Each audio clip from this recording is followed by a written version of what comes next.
আগন্তুক বিধানসভা নিৰ্বাচন চমু চাপি অহাৰ লগে লগে ৰাজ্যত বলিছে এতিয়া নিৰ্বাচনী বঁটা। প্ৰতিটো ৰাজনৈতিক দলে ৰাইজৰ মন জয় কৰিবলৈ লৈছে নতুন নতুন পন্থা। যুৱ শক্তিক আকৰ্ষণ কৰিবলৈ শাসনাধিষ্ঠ বিজেপি দলে লৈছে বিশেষ পন্থা। মঙলবাৰে টিহু বিধানসভা সমষ্টিৰ অন্তৰ্গত চামতা ৰূপকোঁৱৰ কলা পৰিষদত ভাৰতীয় জনতা যুৱ মৰ্চাৰ নলবাৰী জিলা সমিতিৰ উদ্যোগত টিহু সমষ্টি ভিত্তিত অনুষ্ঠিত কৰা হয় এখন যুৱ সন্মিলন। মধুপুৰ মণ্ডল যুৱ মৰ্চাৰ সভাপতি মানৱজ্যোতি বৰ্মনে আগধৰা সভাখনিত স্থানীয় বিধায়ক তথা জ্যেষ্ঠ কেবিনেট মন্ত্ৰী চন্দ্ৰমোহন পাটোৱাৰী, নলবাৰী জিলা যুৱ মৰ্চাৰ সভাপতি কপিল দেৱ তালুকদাৰ, অসম প্ৰদেশ যুৱ মৰ্চাৰ সম্পাদক জিন্তু শৰ্মা আদি কেইবাজনো নেতাই অংশ লয়।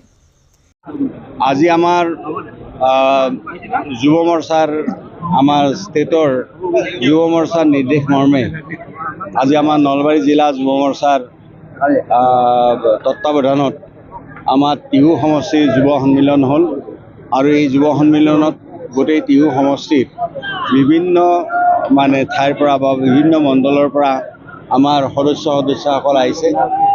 গতিকে ইয়াতে আজি আমাৰ বিভিন্ন বিষয় আমাৰ আলোচনা কৰা হ'ল আৰু যুৱকসকলৰ যিখিনি আগন্তুক দিনত তেওঁলোকৰ কৰ্তব্য আছে বা আমাৰ নিৰ্বাচন আগন্তুক সমাগত নিৰ্বাচনত তেওঁলোকৰ কি ভূমিকা গ্ৰহণ কৰিব লাগিব, চৰকাৰৰ যিবিলাক আমাৰ উন্নয়নমূলক আঁচনি, এই আঁচনিসমূহ যাতে ৰাইজৰ মাজলৈকে লৈ যাব পাৰে, ৰাইজৰ মাজত যাতে প্ৰচাৰ কৰিব পাৰে আৰু 2016 চনৰ পৰা আজিৰ দিনটোলৈকে ভাৰতীয় জনতা পাৰ্টীৰ নেতৃত্বত যি চৰকাৰ চলি আছে, এই চৰকাৰৰ দিনত যিমান উন্নয়ন ৰাজ্যখনৰ আজি হৈছে আৰু 2021 চনৰ পৰা আজিৰ দিনটোলৈকে আমাৰ বৰ্তমানৰ মুখ্যমন্ত্ৰী ডক্টৰ হিমন্ত বিশ্ব শৰ্মা ডাঙৰীয়াৰ নেতৃত্বত ৰাজ্যখনে আজি উন্নয়নৰ এটা নতুন মাত্ৰা দিবলৈ সক্ষম হৈছে। তেখেতৰ নেতৃত্বত আমি ভাবোঁ যে আমাৰ ৰাজ্যখন মুখ্যমন্ত্ৰী ডাঙৰীয়াই যিটো আশা কৰিছে যে ভাৰতবৰ্ষৰ 5খন ধনী ৰাজ্যৰ ভিতৰত অসমখনো এখন হ'ব,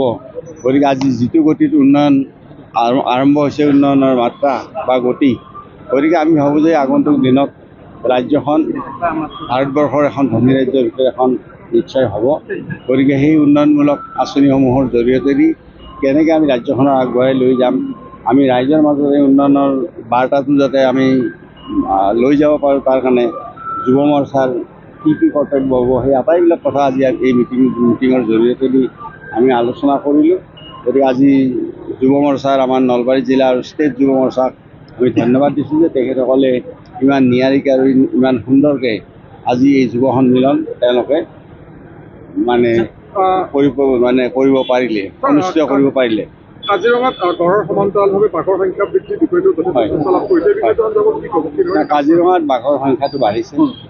গতিকে আমাৰ কাজিৰঙাত বাঘৰ সংখ্যাটো বাঢ়িছে, কিন্তু এতিয়া আমাৰ বাঘৰ কাৰণে আমাৰ যিমান জেগা লাগে, গতিকে কাজিৰঙাত আমাৰ যথেষ্টখিনি জেগা আছে আৰু ছেকেণ্ড এডিশ্যন যিটো কাজিৰঙা হৈছে এই আমাৰ উচ্ছেদৰ পিছত বুঢ়াচাপৰি এই অঞ্চলত, গতিকে আমাৰ বাঘৰ সংখ্যা বাঢ়িলেও আমাৰ যিখিনি এটা বাঘৰ কাৰণে যিমান জেগা লাগে 10 স্কুৱেৰ কিলোমিটাৰ এটা বাঘৰ কাৰণে লাগে, গতিকে সেইখিনি আমাৰ এতিয়ালৈকে আমাৰ যি ছাৰ্ভে চলি আছে, এই ছাৰ্ভে মতে আমাৰ ছাফিচিয়েণ্ট জেগা আমাৰ কাজিৰঙাত হৈছে। ঠিক তেনেকৈ ওৰাঙতো আমাৰ টাইগাৰ আছে, আপোনাৰ বাঘ আছে। আপোনালোকে জানে যে ওৰাং আৰু বাঘৰ ক্ষেত্ৰত আমাৰ অলপ জেগা আগতে কমটি আছিল, কিন্তু এইবাৰ আমাৰ যিটো এভেকশ্যন হ'ল, এভেকশ্যনৰ পিছত এই কথাখিনি তাৰে কিছু জেগা আমি ওৰাঙৰ লগতো সংযোজিত কৰি দিছোঁ আৰু দিয়াৰ ফলত তাৰো পৰিসৰ বাঢ়ি গৈছে। গতিকে বাঘৰ ক্ষেত্ৰত বন্যপ্ৰাণীৰ বাবে সুখবৰ বহুত ভাল খবৰ আনিছে।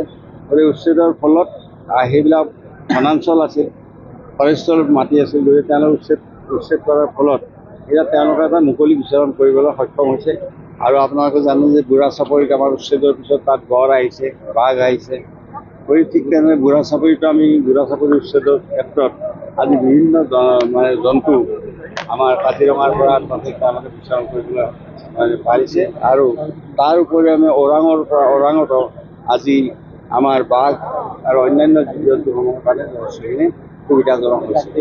গৌৰৱ গগৈ বিষয়টো সমগ্ৰ দেশ তোলপাৰ হৈ আছে, গোটেই বিষয়টো সন্দৰ্ভত কি ক'ব বিচাৰিব? চাওক, মুখ্যমন্ত্ৰী ডাঙৰীয়াই তথ্য সহকাৰে গৌৰৱ গগৈ ডাঙৰীয়াৰ পাকিস্তান ভ্ৰমণ সম্পৰ্কত তথ্য সহকাৰে মুখ্যমন্ত্ৰী ডাঙৰীয়াই কৈছে আৰু তথ্য সহকাৰে মুখ্যমন্ত্ৰী ডাঙৰীয়াৰ যিটো বক্তব্য, সেই বক্তব্যৰ উত্তৰখিনি গৌৰৱ গগৈ ডাঙৰীয়া দিয়ক অসমৰ ৰাইজক যে পাকিস্তানলৈকে তেখেতে কিয় গৈছিল, তেখেতৰ কি সম্পৰ্ক পাকিস্তানৰ লগত মুখ্যমন্ত্ৰী ডাঙৰীয়াই যিখিনি তথ্য দাঙি ধৰি তথ্য সম্বলিতভাৱে মুখ্যমন্ত্ৰী ডাঙৰীয়াই প্ৰেছ কনফাৰেন্সত কৈছে। গতিকে সেইমতে গৌৰৱ গগৈ ডাঙৰীয়াই তেখেতৰ তথ্য দাঙি ধৰক, তেখেতে এইখিনি কথা ক্লিয়াৰ কৰক। অসমৰ ৰাইজে নিশ্চয় জানিব বিচাৰিব যে পাকিস্তানৰ লগত যদি এনেকুৱা ধৰণৰ এটা লিংক আছে বা পাকিস্তানৰ লগত যদি এনেকুৱা লিংক থাকে, তেতিয়াহ'লে পাকিস্তানটো আমাৰ মিত্ৰৰ দেশ নহয়, আমাৰ ভাৰতৰ। গতিকে এই কথাখিনি আজিৰ দিনটোত প্ৰতিজন ভাৰতবাসী, প্ৰতিজন অসমবাসীয়ে নিশ্চয় জানিব বিচাৰিব যে পাৰ্লিয়ামেণ্টৰ কংগ্ৰেছ দলৰ ডেপুটি লিডাৰ আৰু আমাৰ অসমৰ সাংসদ গৌৰৱ গগৈ ডাঙৰীয়াই পাকিস্তানত যোৱা সম্পৰ্কত যিখিনি মুখ্যমন্ত্ৰী ডাঙৰীয়াই তথ্য দাঙি ধৰিছে, তেখেতে এইখিনি ক্লিয়াৰিফিকেশ্যন কৰক, এইখিনি তেখেতে স্পষ্টীকৰণ দিয়ক। নলবাৰীৰ পৰা ভৱজিৎ বৰ্মনৰ ৰিপৰ্ট, অমৃত নিউজ 24/7।